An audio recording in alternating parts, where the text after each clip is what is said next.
Hello student, आज हम research methodology के यूनिट नंबर 5 में पढ़ेंगे। Lecture number 23। टॉपिक है Z test. Z test is a statistical test where normal distribution is applied and is basically used for dealing with problems relating to large sample when n greater than equals to 30। तो यहाँ पे जब भी large sample की बात होती है तो जेट टेस्ट स्टैटिस्टिकल टेस्ट को हम यूज़ करते हैं, और ये लार्ज सैंपल्स के लिए यूज़ कर सकते हैं इसको हम। Z test is a statistical tool used for the comparison of determination of the significance of several statistical measures। Z test को जनरली एक टूल की तरह यूज़ किया जाता है कंपैरिजन करने के लिए, डिटरमाइन करने के लिए significance of several statistical measures, particularly the mean in a sample from a normally distributed population or between two independent samples। या बेसिक रूप से कहें तो मीन की सैंपल का मीन या जो नॉर्मली डिस्ट्रीब्यूटेड पॉपुलेशन का है और दो इंडिपेंडेंट सैंपल्स हैं उनके बीच में सिग्निफिकेंस निकालने के लिए कौन कौन से कहाँ पे यूज़ किया जा सकता है जेट टेस्ट जो है। Like t test, Z test also based on normal probability distribution. सबसे पहले इसमें नॉर्मल प्रोबेबिलिटी डिस्ट्रीब्यूशन का यूज होता है जेट टेस्ट में, टी टेस्ट में भी होता है जैसे। Z test is the most commonly used statistical tool in research mythology.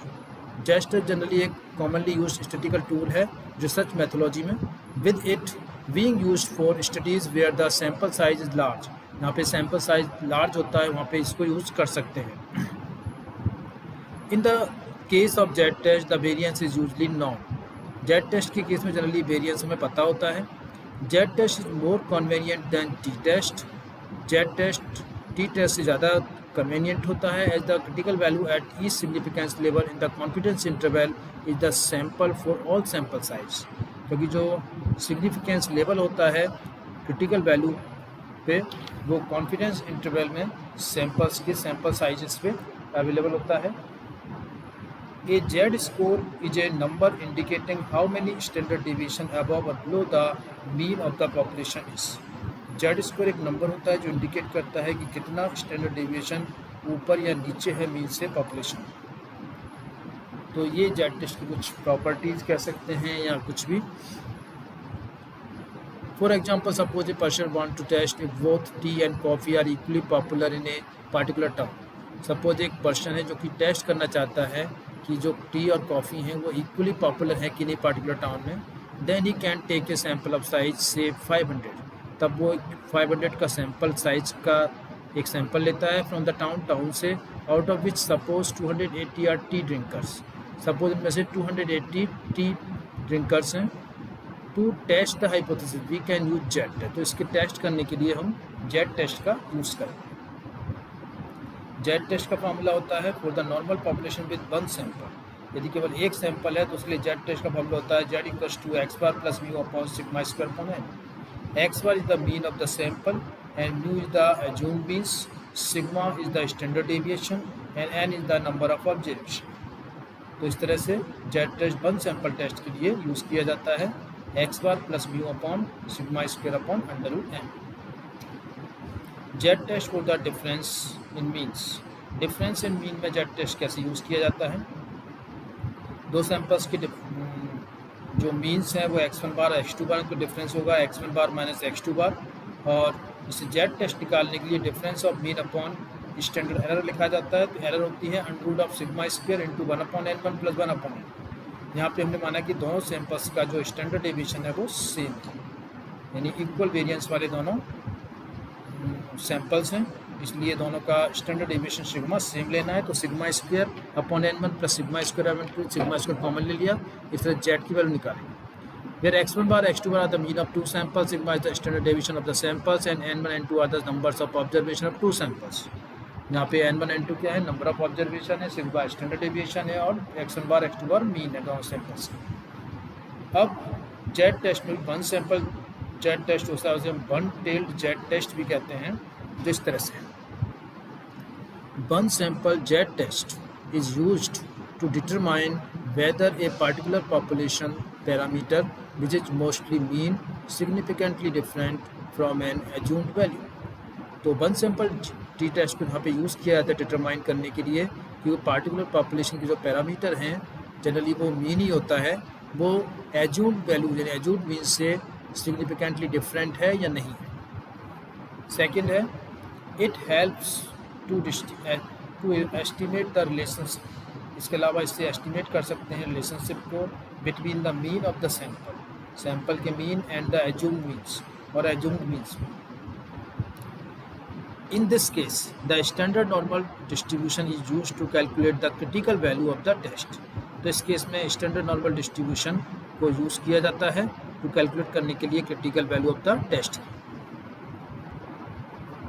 यानी इसमें नॉर्मल डिस्ट्रीब्यूशन का यूज जल्दी किया जाता है, इसमें स्टैंडर्ड नॉर्मल डिस्ट्रीब्यूशन यूज़ कर रहे हैं। If the Z value of the sample being tested falls into the criteria for the one side test, यदि जो जेड वैल्यू है सैंपल की वो जो टेस्ट की गई है फॉल्स होती है criteria for the one sided test के लिए, the alternate hypothesis will be accepted instead of the null hypothesis. तो इस कंडीशन में अल्टरनेट हाइपोथेसिस एक्सेप्ट कर दी जाती है और नल हाइपोथेसिस रिजेक्ट कर दी जाती है। A one tail test would be used when the study has to test. Suppose हम बल्क टेल टेस्ट यूज़ कर रहे हैं करेंगे यदि हम स्टडी करना चाहते हैं, टेस्ट करना चाहते हैं whether the population parameter being test is either lower than और higher than some hypothesized value. जो भी हमने पॉपुलेशन के पैरामीटर लिए हैं टेस्ट करने के लिए वो लोअर हैं या हायर हैं जो भी हाइपोथेसाइज्ड वैल्यू है उससे।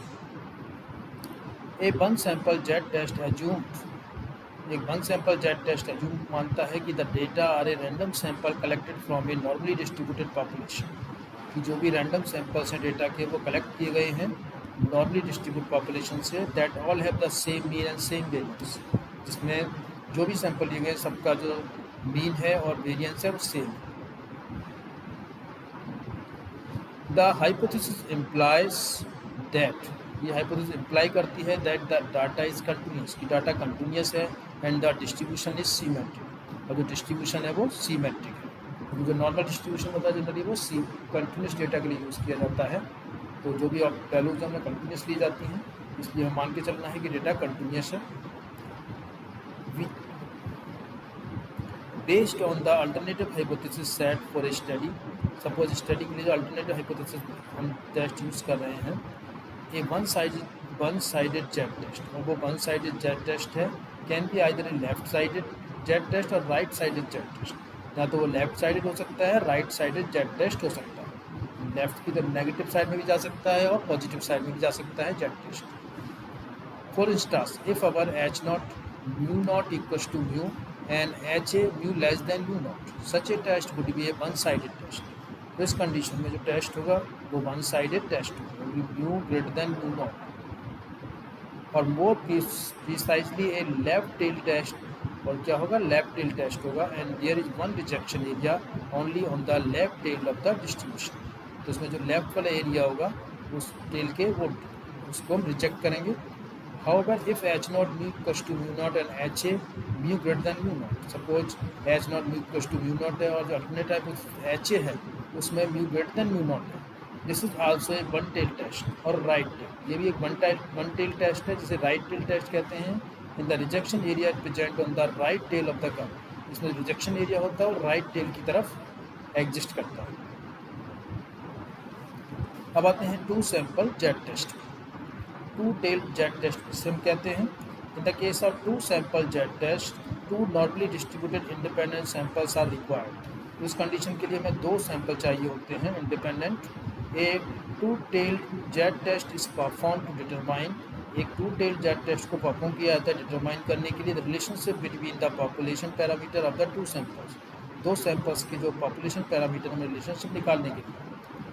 इन the case of two tail Z test, suppose हम टू टेल जेड टेस्ट ले रहे हैं, the alternative hypothesis is accepted, और अल्टरनेटिव हाइपोथेसिस वो एक्सेप्ट कर ली गई है as long as the population parameter is not equal to the assumed value, और जो पॉपुलेशन पैरामीटर है वो एज्यूम्ड वैल्यू के इक्वल नहीं है। The two tail test is appropriate, तो टू टेल टेस्ट अप्रोप्रिएट होगा when we have H not mu equals to mu not and H A mu not equals to mu, तो जिसमें H nought जो null hypothesis है mu equals to mu nought हो, और H A यानी alternative hypothesis में mu not equals to mu nought, which may mean mu greater than mu nought और mu less than mu not. तो mu greater भी हो सकता है म्यू नॉट से और लेस भी हो सकता है। Thus in a two tail test, इस तरह से जो टू टेल टेस्ट होता है, there are two rejection regions, इसमें दो रिजेक्शन रीजन होते हैं, one on each tail of the curve, सभी अलग अलग दोनों टेल्स की तरफ होते हैं, एक लेफ्ट की तरफ एक राइट की तरफ, एक लेफ्ट टेल होती है एक राइट टेल होती है, दोनों टेल्स की तरफ होते हैं rejection regions. Now we taking one example, if a sample of 400 male workers has a mean height of 67.47 inches, suppose एक सैम्पल जिसे 400 मेल वर्कर्स पे लिया गया है जिसका मीन हाइट 67.47 इंचेज है, is it reasonable to regard the sample as a sample from a large population with a mean of height of 67.39 inches. तो ये जो रीजनेबल है कि हम सैम्पल को रिगार्ड करें कि वो एक लार्ज पॉपुलेशन से लिया गया है जिसमें मीन हाइट 67.39 इंचेज है एंड स्टैंडर्ड डेविएशन 1.30 है inches at a 5% level of significance. ये हमें चेक करना है 5% लेवल ऑफ सिग्निफिकेंस। चलिए सॉल्व करते हैं इस क्वेश्चन को। Taking the null hypothesis that the mean height of the population is equal to 67.39 inches, we can write, यदि हम नल हाइपोथेसिस लेते हैं कि हाइट इक्वल है 67.39 के, तो एच नॉट होगा म्यू इक्वल टू 67.39 इंचेज, और अल्टरनेटिव हाइपोथेसिस एच होगा mu not equal to 67.39 inches, यहाँ X bar equal to 67.47 inches, sigma equal to 1.30 inches and equal to 400, these are value given. Assume the population to be normal, अब हम population को normal मानते हुए we can work out the test statistic Z as under, तो Z statistic कैसे निकालेंगे हम, X bar plus mu upon sigma square upon under root है, 67.47 plus 67.39 upon 1.30 square upon 400 as H is two sided in the given equation, क्योंकि जो ऐसे है alternative hypothesis है वो टू साइडेड है, we shall be applying a two tail test, इसमें two tail test लगाएंगे for determine the rejection region at 5% level of significance, 5% level of significance पे रिजेक्शन रीजन निकालने के लिए, which comes to as under usual normal curve area table. तो normal curve area table में क्या होता है वो mod Z greater than 1.96, the observed value of t is 1.231 which is the accepted region, mod z greater than 1.96 and thus h naught is accepted। इस तरह से उसी के अंदर आती है 1.231, इसलिए जो h naught है नल हाइपोथेसिस है वो एक्सेप्ट की जाती है। Next question, if a sample of 400 male workers has a mean height of 67.47, same question is this, now one sample Z test के कुछ हम ले रहे हैं कि क्या क्या इसमें एज्यूम करते हैं। We perform the one sample Z test when the want to compare a sample mean with the population, इस सैम्पल मीन को पॉपुलेशन मीन से हमें कंपेयर करना है, तो जेड टेस्ट का वन सैम्पल टेस्ट लिया जाता है जिसमें सैम्पल मीन है, पॉपुलेशन मीन है, पॉपुलेशन स्टैंडर्ड डेविएशन और सैम्पल साइज, इनका यूज़ करेंगे तो जेड स्कोर निकलेगा X bar minus mu upon sigma upon under root n. Here is the example to understand one sample Z test। एक example और दिया गया है वन सैम्पल Z टेस्ट को समझने के लिए। Let's say we need to determine if girls on average score higher than 600 in the exam। Suppose हमें नीड है डिटरमाइन करने की जो गर्ल्स की जो एवरेज स्कोर है वो हायर देन है 600 से एग्जाम में। We have the information that the standard deviation for girls score is 100, और हम मानते हैं कि इन्फॉर्मेशन जो स्टैंडर्ड डेविएशन है गर्ल्स के लिए वो है 100। So we collect the data of 20 girls, तो हम 20 गर्ल्स का डाटा कलेक्ट करते हैं बाई यूजिंग रैंडम सैम्पल्स से एंड रिकॉर्ड देयर मार्क्स, हम मार्क्स को रिकॉर्ड करते हैं। Finally we also set up a alpha value significance level to be 0.05, और इसको हम 0.05 यानी 5% लेवल ऑफ सिग्निफिकेंस पे चेक करते हैं। देखिए गर्ल्स की हाइट दी गई है इसमें।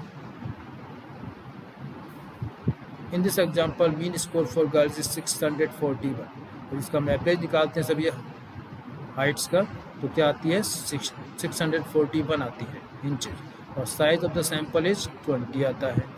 द पॉपुलेशन मीन इज 600 है, स्टैंडर्ड डेविएशन फॉर पॉपुलेशन भी 100 है, तो क्या हो जाएगा एक्स पर minus mu upon sigma upon under root n 641 minus 600 upon 100 upon 20 और 1.8336 आंसर आ जाएगा। तो पी वैल्यू क्या होती है 0.033357 होती है, यानी टेबल वैल्यू जिसे हम कहते हैं, और क्रिटिकल वैल्यू 1.645 होती है। तो इस तरह से हम जेड स्कोर है वो क्रिटिकल वैल्यू से ग्रेटर है। 1.8336 आ रही है और क्रिटिकल वैल्यू 1.645 होती है, इसलिए ये जो वैल्यू है जेड स्कोर की क्रिटिकल से ग्रेटर आ रही है, तो पी वैल्यू लेस आ रही है 0.05 से। It means H not mu less than equal to 600 और H1 mu greater than 600. Since the p-value is less than 0.05, we can reject the null hypothesis and conclude based on the our result. The girls on average score higher than 600. तो हमारा जो conclusion था कि girls की जो average height 600 है ये wrong है, हमारा जो तो एवरेज स्कोर गर्ल्स का क्या होगा 600 से हायर होगा। तो इस तरह से हम इसमें निकाल सकते हैं।